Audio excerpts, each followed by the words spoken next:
भगवान बंसी बजा रहे हैं और बंसी जब गोपी सुन रही है, गोपियां कहती अरे बंसी अरे मुरली, रात्रि का समय है, तो खुद तो सोती नहीं है और हमें सोने देती नहीं।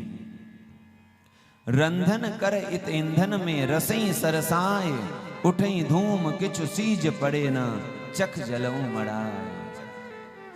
इनकी बंसी जब बजती है, गोपियां कहती है इनके बंसी में ऐसा रस है कि वह रस लकड़ी में भी चला जाता है। जब हम अग्नि प्रज्वलित करते हैं तो वह लकड़ी ठीक से जलती नहीं, उससे धुआं उठने लगता है। मिथिला एक कवि हुए हैं, उन्होंने यह वर्णन किया।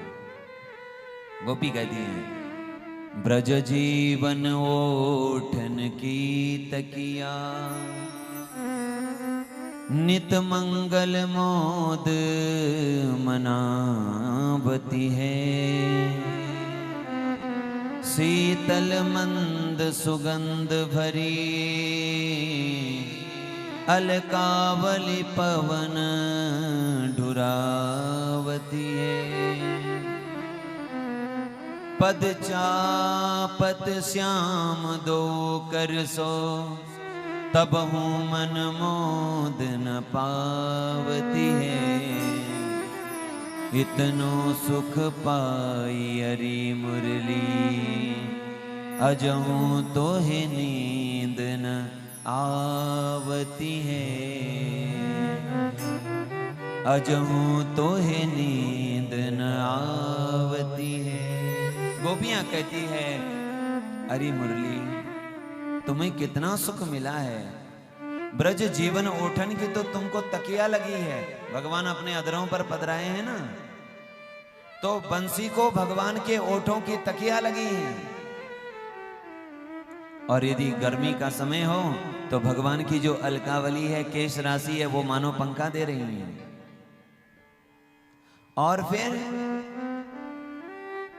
आपके चरण चाप रहे हैं भगवान, स्वर देते हैं ना, तो मानो मुरली के चरण सेवा कर रहे हैं।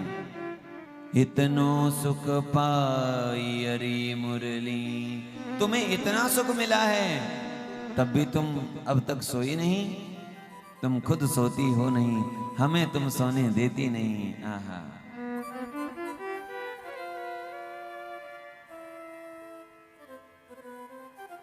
मुरलिया मत बाजे अब और, अरे मुरली तू अब और मत स्वर दे।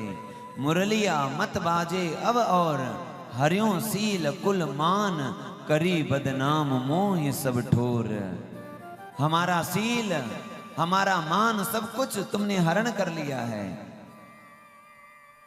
अब तुम स्वर मत दो। मुरलिया मत बाजे अब और। इधर जो गोपी सुन रही है, ऐसा लग रहा है कि भगवान मुझे ही बुला रहे हैं। इसीलिए जो गोपी जो काम कर रही है वही छोड़कर जा रही हैं। कोई गोपी दुग्ध दो रही है, गो दोहन कर रही है, दो दोहन का पात्र वहीं छोड़कर दौड़कर जा रही है। प्राय माताओं का स्वभाव है, जहां भी जाती हैं मिल करके जाती हैं, पर आज किसी को फुर्सत नहीं है कि हम मिल करके साथ जाएं। जो जैसे ही तैसे ही उठी था वहीं, जो जैसी है वैसी उठकर दौड़ रही है। प्राय माताओं का स्वभाव यह भी है, या सबका स्वभाव यह है, जहां कहीं जाएंगे तो देखेंगे कि भाई सामने वाले ने क्या पहना है, उसके अनुसार हम भी पहन के जाएं। ऐसा ना हो कोई हमसे ज्यादा अच्छा पहन ले, या एक दूसरे का ध्यान रखते हैं ना कहीं जाते हैं। लेकिन आज किसी को फुर्सत नहीं है एक दूसरे को देखने की। जैसे तैसे उल्टे सूदे गृह का रज निपटाई, और कर उल्टे श्रृंगार गुजरिया बंसी भट को धाई। जो जैसे थी वह वैसे ही उठकर जा रही हैं।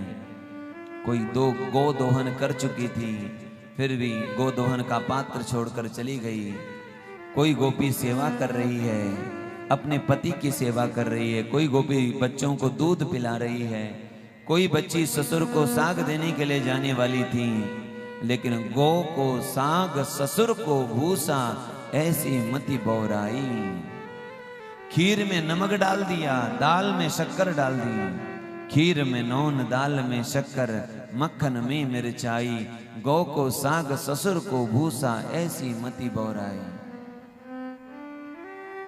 दौड़ करके जब आई यमुना जी के तट पर तो भगवान ने इनका स्वागत किया। आओ गोपियों आओ, आपका स्वागत है।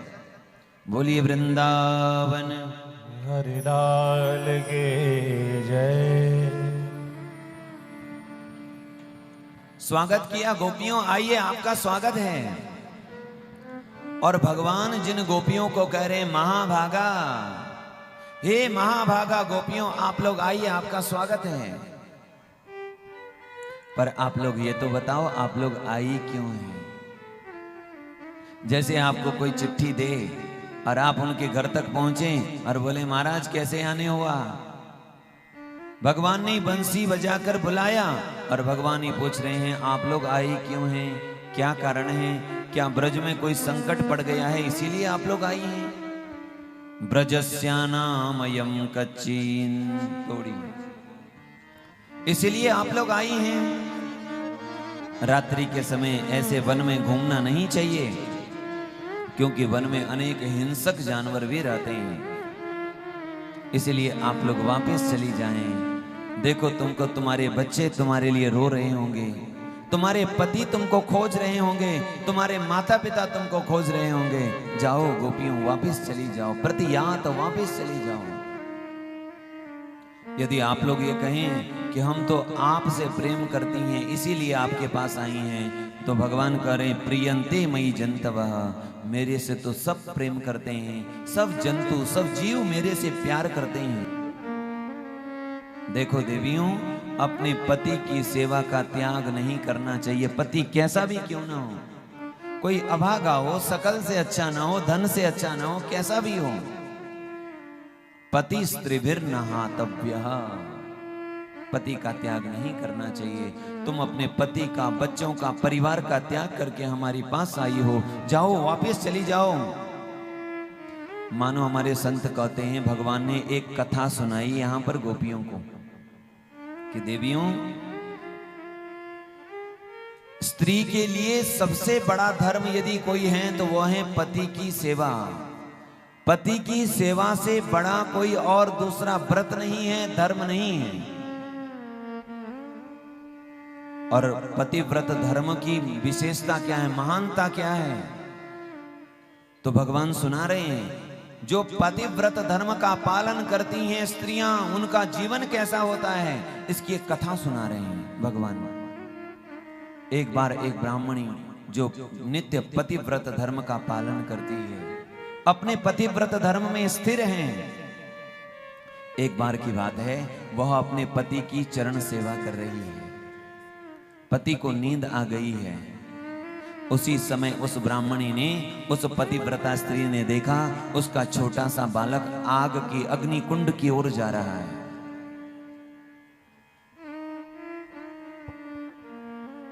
यदि वह उस बच्चे को रोकती नहीं है तो वह बच्चा अग्नि कुंड में चला जाएगा, जल जाएगा। और यदि वह अपने पति का पांव हटाती हैं तो उनकी नींद खुल जाएगी, नींद टूट जाएगी, ये पतिव्रत धर्म मेरा भंग हो जाएगा। मैं क्या करूं, अपना पतिव्रत धर्म बचाऊं या अपने बच्चे को बचाऊं, किसे बचाना चाहिए?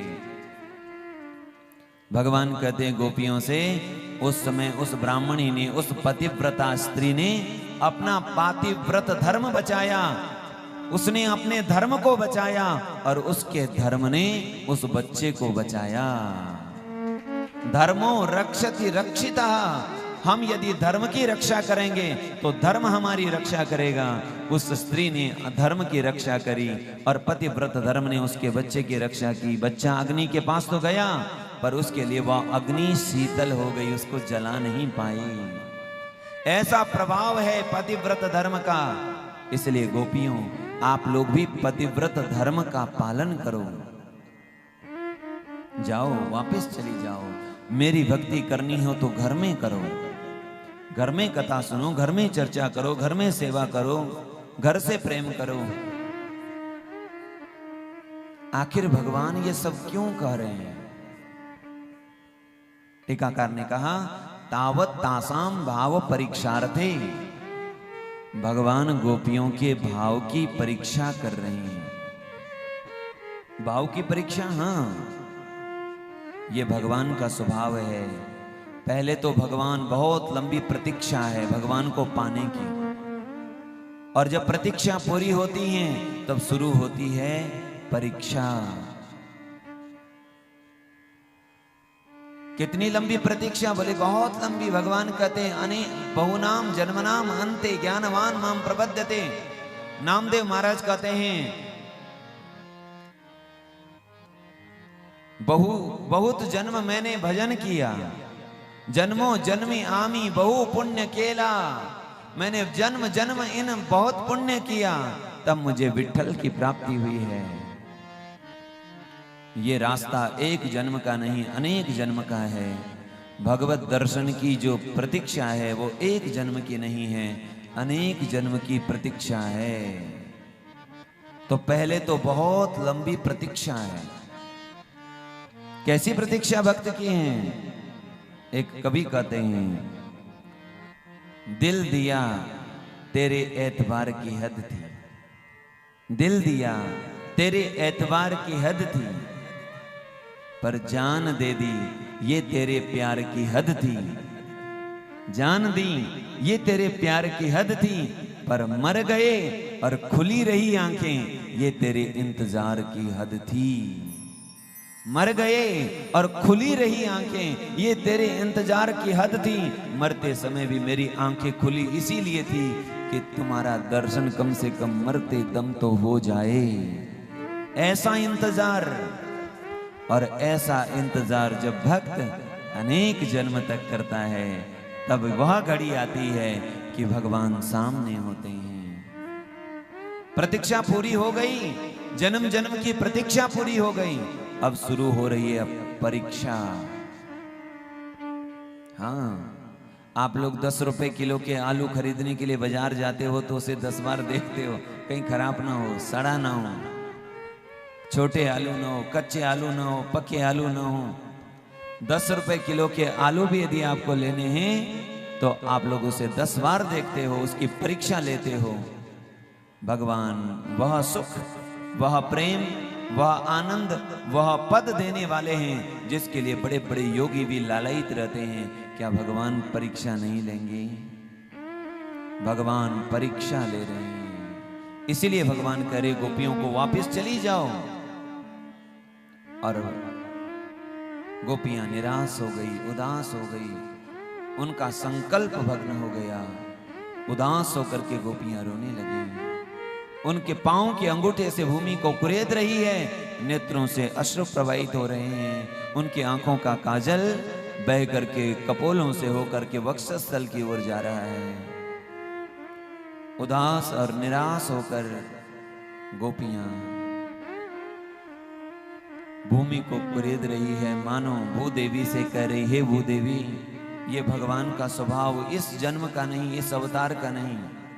राम अवतार में भी इन्होंने जानकी जी की बहुत परीक्षा ली, लेकिन परीक्षा देते देते जब जानकी जी हार गई तब उन्होंने आपको पुकारा, हे भूदेवी भगवान मेरी परीक्षा पर परीक्षा ले रहे हैं, मैं परीक्षा से हार गई हूं, अब आप मुझे अपने भीतर संभालो। अरे हे भूदेवी, आपने उनको अपने आंचल में ले लिया। भगवान हमारी भी परीक्षा ले रहे हैं। कितनी बार हमारी परीक्षा लेंगे? हम हार गए हैं, हे भूदेवी आप हमें भी अपने आप में संभालो। मानो इसीलिए भूमि को कुरेद रही हैं। थोड़े समय निराश होकर, उदास होकर शोक में डूब गई गोपियां, लेकिन थोड़ी देर में आपस में चर्चा की कि हम भी कुछ कहें। भगवान ने हमें प्रवचन दिया तो हम भी कुछ बात कहें, अपना भाव रखें। मयिवं विभोरति भवान गदितुं नृशंसं संत्यज्य सर्व विषयांस तव पादमूला।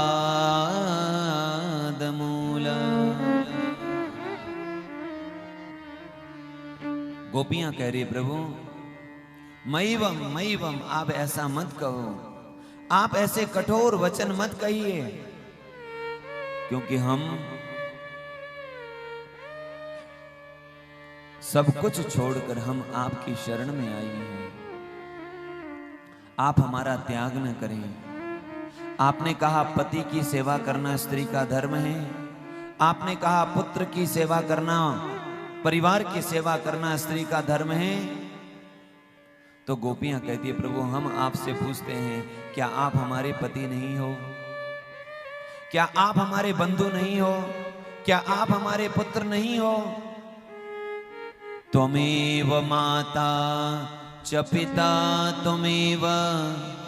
त्वमेव बंधुश्च सखा त्वमेव। आप हमारे माता हो, पिता हो, आप केवल हमारे ही पति नहीं हो, आप जगत के पति हो, आप जगतपति हो। संसार से एक व्यक्ति से हमारा एक ही संबंध है, पर आपसे हमारे सारे संबंध हैं। आप हमारे भी पति हो, आप हमारे पुत्र भी हो। यदि आप कह रहे हो इनकी सेवा करना हमारा धर्म है, तो क्या आपकी सेवा करना हमारा धर्म नहीं है?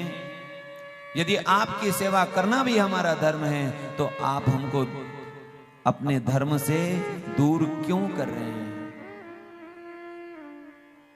और हम तो कहती है प्रभु इस संसार में जितने भी ज्ञानी लोग हैं, कुशलाः ज्ञानिनः बुद्धिमन्तः, जितने भी ज्ञानी लोग हैं वो सब आपसे प्रेम करते हैं।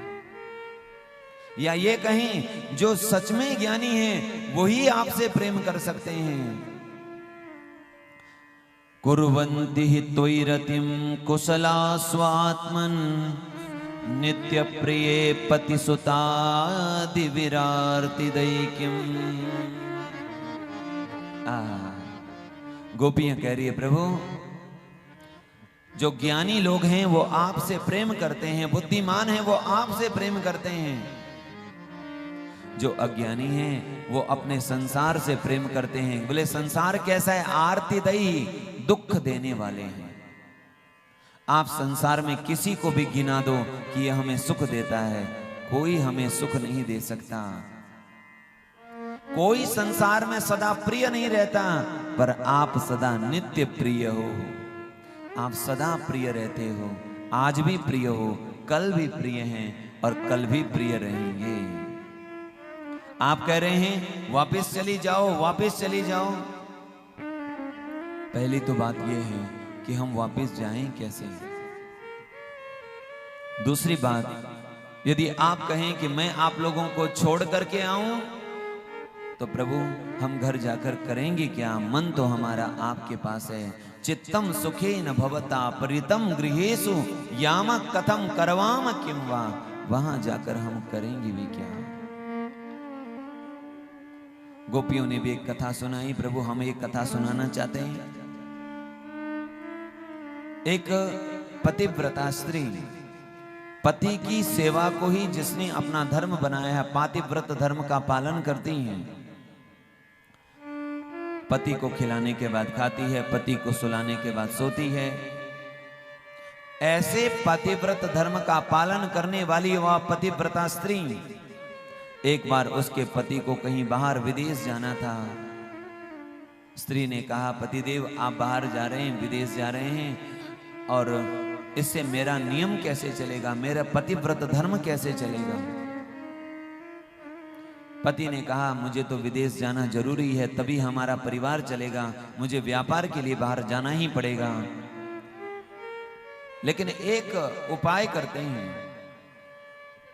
एक मिट्टी की मूर्ति बना ली अपने पति की, और पतिदेव ने कहा इस मूर्ति को तुम रखो, जब तक मैं नहीं आया तब तक इस मूर्ति को भोग लगा के पाना, इस मूर्ति को सुला के सोना, तुम्हारा व्रत भी बना रहेगा और मेरा बाहर जाना भी हो जाएगा। पतिदेव चले गए। अब वह पतिव्रता स्त्री मिट्टी की मूर्ति की सेवा करके अपने व्रत का, पतिव्रत धर्म का पालन कर रही है, रक्षा कर रही है। पतिदेव एक दिन लौट करके जब वापस आए दरवाजे पर आवाज दे रहे हैं, मैं आ गया हूं। उस समय वह पतिव्रता स्त्री अपने पति की सेवा कर रही है भीतर। किस पति की? मिट्टी के मूर्ति के पति की। अब यदि वो भीतर पति की सेवा छोड़ती है तो उसका पतिव्रत धर्म भंग हो जाएगा, और बाहर आए हुए पति का स्वागत नहीं करती है तो भी उसका पतिव्रत धर्म भंग हो जाएगा। गोपियों ने कहा, प्रभु क्या करना चाहिए उस देवी को? भगवान ने कहा, सरल सी बात है। अरे मिट्टी का पति तब तक था जब तक असली का पति ना। अब असली का पति आ गया है तो मिट्टी के पति की जरूरत क्या है? तब मिट्टी के पति को छोड़ देना चाहिए। गोपियों ने कहा, हम भी तो यही कह रहे हैं। संसार के जो पति हैं वो मिट्टी के पति है, पंचभूतों से बने हुए पति है। ये पति कब तक है? जब तक वो परम पति नहीं मिल गया। अब जब परम पति भगवान आप सामने हैं तो आप मुझे मिट्टी के पति के पास क्यों भेज रहे हैं? याद रखिए, ये बातें बड़ी सरलता से कही जाती है, सुनी जाती है, लेकिन ये सामान्य नहीं है, ये बहुत ऊंची बात है। हम लोग कह देते हैं, सुन लेते हैं, लेकिन ये जो प्रसंग है बहुत ऊंचे प्रसंग है। क्योंकि इस प्रसंगों में प्रवेश हमारे जैसे सामान्य लोगों का नहीं है।